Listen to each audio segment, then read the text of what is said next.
imyiteguro imeze neza, amacumbi yarabonetse ay'Imaka n'ay'Madina kandi ya hafi azashimisha abantu ku buryo bazakora amasengesho mu buryo bwiza butunganye inshallah taala. Kandi imyiteguro imigeze kure, turasaba na buri wese ufite gahunda yo kugira ngo azakora umutamagiro mutagatifu yitegura nawe yandikishe atanga ibisabwa byose kugira ngo gahunda zikomeze inshallah.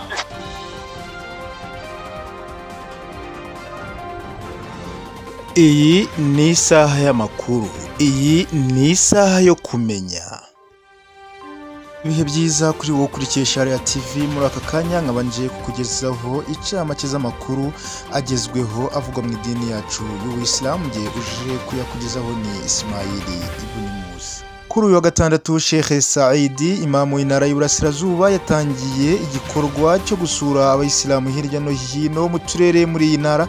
Akaba ari uruzinduko rw'akazi yahereye mu karere ka Gatsibo mu mujyi wa Gatsibo, aho yibanze ku kuganira n'abayisilamu b'ingeri zose ku cyateza imbere umuryango w'abayisilamu mu Rwanda. Sheikh Murangwa Jamiru wagiye gutegura ibikorwa bya hijja mu gihugu cya Saudi Arabia yagize icyo atangaza kuri uru rugendo ndetse n'ibikorwa bigiye bitandukanye, ndetse kandi akaba ari no mu nzira zo kugaruka mu gihugu cy'u Rwanda.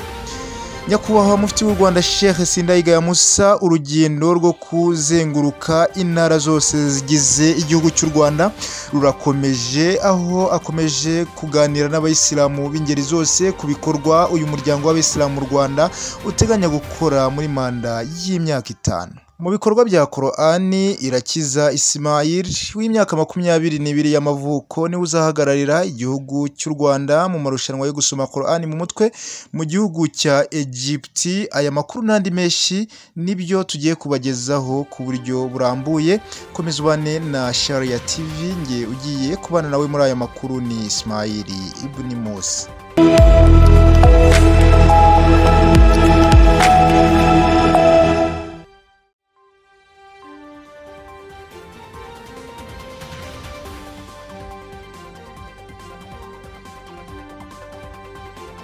Reka aya makuru yacu tuyahere mu birebana n'umutambagiro mutagatifu. Sheikh Murangwa Jamiru uri mu bazaherekeza abazakora umutambagiro mutagatifu muri uyu mwaka w'igihumbi 1446 bihwanye n'umwaka w'ibihumbi 2025, ari mu gihugu cya Saudi Arabia, aho yagiye gutegura uko abahaji bo mu gihugu cy'u Rwanda bazakirwa ndetse n'uburyo bazabaho muri kiriya gihugu. Yagize ibyo atangariza Sharia TV. Reka tumwumve ku murongo wa telefone icyo yatangaje kuri ibikorwa byinshi bigiye bitandukanye byose yari arimo muri iki gihugu cya Saudi. Mu kiganiro n'itangazamakuru cya hijja yuko mwagiye ku butaga butagatifu gutegura gahunda zijyanye n'umutambagiro mutagatifu ku bahaji b'abanyarwanda, uburyo bazanozamo hijja yabo, akaba ari weho urimo gutegura ibyo byose ibizakenerwa, amaresitora azabakira, aho bazaryama ku mahoteli, muri makeya ibyo bikorwa byose murimo gutegura. Aka kanya ni iki mwatangariza abazakora umutambagiro umutagatifu muri uyu mwaka w'igihumbi 1446 bihwanye n'umwaka w'ibihumbi 2025, kuri ibyo bikorwa byose mwagiye gutegura kugira ngo umuhaji w'umunyarwanda azabashe gukora hijja ye atuje, atekanye, anezerewe? Niki mwabatangariza Sheikh Jamiru? Muri kuvugana ni Sharia TV, nkabandi Ismail Ibn Musa. Alaikum salam wa rahmatullahi wa barakatuh. Bismillah walhamdulillah wassalatu wassalamu ala rasulillah. Icyambere nuko imyiteguro imeze neza, amacumbi yarabonetse ay'Imaka n'ay'Madina kandi ya hafi azashimisha abantu ku buryo bazakora amasengesho mu buryo bwiza butunganye inshallah taala. Kandi imyiteguro imigeze kure, turasaba na buri wese ufite gahunda yo kugira ngo azakora umutamagiro mutagatifu yitegura nawe yandikishe atanga ibisabwa byose kugira ngo gahunda zikomeze inshallah. Imyiteguro twebwe muri RMC igeze kure ku bushobozi bw'Imana, kandi uyu mwaka itandukanye n'indi yose. Ibintu bikugenda bihinduka, Allah dushoboze kandi adutera inkunga. Cy'u Rwanda bumvishe Sheikh, abayisilamu mu gihugu cy'u Rwanda bumvishe inkuru yuko mwagiye kubategurira uburyo bazakirwa mu gihugu cya Saudi Arabia, barabyishimiye, ariko ikirushije ibindi nuko bumvishe yuko bazakora hijja uyu mwaka, bazabasha gukorera iswale 5 ku musigiti bitandukanye na hijja zabanje, ndetse kandi bananyote wabazakora umutambagiro mutagatifu mu kugenda uburyo buri charter flight bitandukanye n'imvune bahuraga mbere. Ese mumare impungenge abayisilamu n'utuhe dushya ubona tuzaranga hijja nkaho uri ku butaka butagatifu, ubona ibihugu byinshi hirya no hino uburyo byitegura, umwihariko w'u Rwanda n'uwuhe k'abanyarwanda duhorana ubudasa? Bismillahirrahmanirrahim. Murakoze cyane. Urabona RMC igenda ikora uburyo bwose yakorohereza abantu kugira ngo bakore hijja mu buryo buboroheye. Nk'ubushize abantu bagiye 2024 uyu mwaka barabizi ko basaraga isare 3 ku musigiti, bakunda kujya nimugoroba cyangwa se ubundi abantu bakitegera kugira ngo bakore amasengesho bakabona gusenga kujya gusara ku musigiti. Ariko ubu ngubu abantu bari hafi ku buryo bazajya batorana adhana, umuntu akagenda agasari hoteli babamo bazabamo ku bushobozi bw'Imana. Nayimazemo nk'ibyumweru 2 nyituyemo, ariko baturaga adhana hagati ya adhana n'ikama iminota 10, hagenda nkajya ku musigiti nkataha. N'ubu ni hafi cyane ku buryo nta kibazo abantu bazahora nacyo cyo kugenda ku bushobozi bw'Imana ishobora byose inshallah. Bazajya bakurikira imamu, hari kugera kwa Al-Kaaba no kugera ku musigiti. Kugera kwa Al-Kaaba hari muta kuko hari imbuga aho ngaho, hari imbuga, ariko ndavuga gukurikira imamu ni hafi cyane ku buryo umuntu azadisari 5 inyuma ya imamu wa haramu. Urabona hari abantu benshi, hari umunuza imubyigano nk'abantu bagiye imaka mwaka ushize, imodoka dusiga ahantu kubwo twagiraga nk'ibirometero 3 n'amaguru, twari mu birometero 4 ikadusiga ahantu twagenda ibirometero 3 n'amaguru.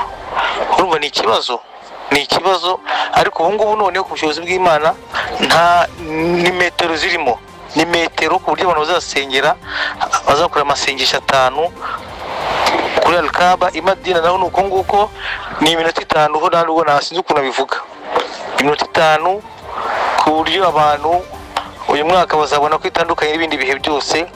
Nyakubahwa Mufti yadusabye yuko twakorohereza abantu tugakora uburyo abantu bazajya bakora amasengesho mu buryo bwiza. Nibyo rero twakoze, Imana idushobose kandi idutera inkunga. Nicyo nasaba abantu nuko nonaha bakwihutira gukora ibisabwa kugira ngo natwe dutangire kare, kuko nyuma y'ukwezi kwa Ramadhani turadutangiye gutanga visa inshallah taala.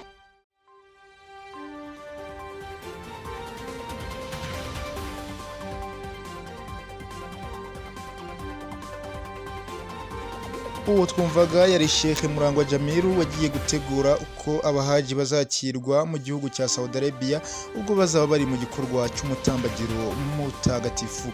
Reka amakuru yacu tuyakomereze mu ntara y'Iburasirazuba. Sheikh Saidi, imamu w'intara y'Iburasirazuba, yatangiye uruzinduko rw'akazi mu turere tugiye dutandukanye, aho uru ruzinduko rwatangiriye mu karere ka Gatsibo mu mujyi wa Gatsibo, aho Sheikh Saidi mu biganiro yibanze kuganira n'abayisilamu ku cyateza imbere umuyisilamu ndetse n'umuryango w'abayisilamu mu Rwanda muri rusange, kandi akaba ibi biganiro byibanze kubashishikariza gukomeza gusigasira ibikorwa byagezweho byo gufungura imisigiti igiye itandukanye ndetse no gukomeza kubibungabunga. Reka twumve imamu w'umusigiti wa Gatsibo Sheikh Bitwaye Humudu mwakiriye imamu w'intara y'Iburasirazuba n'urugendo mwakiriye mute mu karere ka Gatsibo ku musigiti wa Gatsibo Masjid Swale. Urugendo twakiriye neza mu byishimo byinshi, kuko no bwa mbere yarageze ku musigiti wacu. Rero twabyishimiye cyane, turacyane bo mu biganiro kandi bizeye ko bize kugenda neza. No mu kanya aza kuganira n'abayisilamu muri rusange mu musigiti twabakiriye muri sale ya tekinike y'Ikigote. Ubu rero abagira ikiganiro kimwe n'abayisilamu n'abayobozi b'imisigiti y'akarere mu karere ka Gatsibo. Ubu rero gahunda irakomeje, turasoza mugoroba rwose. Ni urugendo ateguye nyuma y'uko mu ntara y'Iburasirazuba hari hashize igihe kinini imisigiti ifunzwe, ariko alhamdulillah Masjid Swalih umusigiti mubereye umuyobozi warafunguwe. Mwabyakiriye mute? Intego ni iyihe mu bijyanye no gufungura indi misigiti? Ibyo ni iki yabibabwiyeho? Wenda nanjye nka imamu bitwaye Hamud umuyobozi wa imamu umusigiti wa Gatsibo, mukuri nihereyeho ukuntu nabyakiriye byadushimishije cyane. Inkuru ikimara kutugeraho badutumyeho ku karere ko badukeneye, bagizemo akantu mu mutima, ariko batubwiye bati twabafunguriye. Twari kumwe n'izindi nsengero zigera kuri 6, twahagurukiye icyarimwe, bari bakristo babikoma amashyi babyina, ubwo ngewe natora takibwira nyine. Hanyuma nyuma yaho nabwo abayisilamu bibagejejeho nabo barishimye, usanga benshi batora takibwira kuri abo biri twamaze gusara takibwira bayicishaho no kuri lasiri, ubona mbese ari ibyishimo cyane. N'ubu ngubu rero muri ntara yabigarutseho nyine, ariko usanga birashimishije kuri abantu bose muri rusange, dore ko ari wo musigiti umwe ufunguye mu karere ka Gatsibo. Ariko dusaba ku Mana ko n'indi yafungurwa inshallah. Mu butumwa mwagenera abayisilamu by'umwihariko ba Gatsibo mubereye umuyobozi, n'ubuhe butumwa bw'umwihariko mwabagenera nyuma y'uko mugiriwe umugisha no gusurwa na imamu w'intara y'Iburasirazuba ku nshuro ya mbere? Ubutumwa twabagenera nuko kugira kubaha abayobozi nicyo cyangombwa, nicyo cya mbere. Ikindi gukora iby'ubuyobozi busaba, kwako kenshi na kenshi impamvu nyamukuru wenda yatuma banadufunguriye kandi tukaba dusubiwe n'ubuyobozi bwa mbere, nuko kenshi na kenshi ibyo dusabwa nk'ubuyobozi tugerageza kubikorera ku gihe, kumva no kumvira. Ubu rero nabo nabagira inama y'uko twabajya bagerageza kumva no kumvira abayobozi babo igihe icyo ari cyo cyose bibaye ngombwa. Muri gahunda yo gufungura isengero hari ibikorwa by'ishiremezo mwasabwe gukora kugira ngo urusengero rube rwafungurwa, byo mwiteguye kubibungabunga gute kugira ngo murusheho kuguma kubisigasira ndetse no kuguma kubaka ibindi bikorwa byinshi birambye? Biri mu nshingano zacu ndetse n'abayisilamu twarabibamenyesheje ko twese tugomba gusenyera umugozi umwe, tukaguma tukabungabunga ibyo twamaze kugeraho, ndetse turagerageza no gutegura ibindi twese dufatikanyije dusenyera umugozi umwe kugira ngo tugere kuri byinshi kandi birambye. Ni ubuhe butumwa bw'umwihariko mwaha umuryango w'abayisilamu mu Rwanda wabagiriye icyizere mukabasha kuba umuyobozi w'abayisilamu mu karere ka Gatsibo ku musigiti wa Gatsibo? Turashimira ubuyobozi bwatugiriye icyizere, ariko tunasaba ko bwaguma kutuba hafi, tuguma gufatikanya, ariko tuburi inyuma. Turabuhagarariye ubuyobozi nyakubahwa mufti w'u Rwanda, turamuhagarariye ku musigiti wa Gatsibo ndetse no ku yindi misigiti imamu bagiye bahari baramuhagarariye, kandi tugomba kujya gute kugendamo neza tukagera nayo inshallah taala. Byagomba kujyanamo tukagera nayo. Murakoze cyane.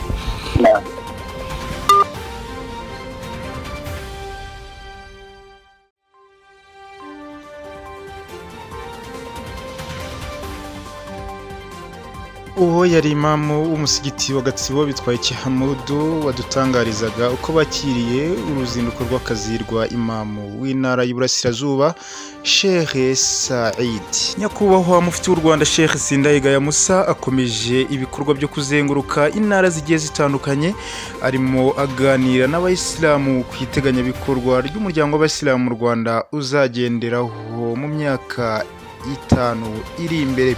Ubwo yageraga mu karere ka Rubavu, abayisilamu bamusabye gucyaha no guhitura inzego z'umuryango w'abayisilamu mu Rwanda zibanze kugira ngo zirusheho gukomeza gusobanurira abayisilamu ibibakorerwa, kuko ngo hari igihe basabwa n'ubuyobozi ibyo bagomba gukora nibabyumve, kuko nibyo bagezemo uruhare mbere batazi. Mu birebana na Qur'ani irakiza, Sheikh Sindayigaya Musa yasabye inzego z'umuryango w'abayisilamu mu Rwanda gukomeza gukorera mu mucyo ndetse no kwemera kubazwa inshingano no kugaragariza abayisilamu raporo z'imitungo yabo kugira ngo hakurweho urwikekwe, kandi hagakomeza kubakwa ibikorwa birambye bijyanye n'icyerekezo cy'igihugu. ishami rya Qur'ani mu muryango w'Abayisilamu mu Rwanda ryifurije Irakiza Ismail itsinzi no guhesha ishema igihugu cyacu cy'u Rwanda. Reka nsoreze amakuru yacu ahangaha mbabwira ni Imana ishyire imigisha mu byanyu n'abanyunge. Mwari kumwe nawe muri aya makuru ni Ismail Ibn Musa. Wassalamu alaikum wa rahmatullahi wa barakatuh.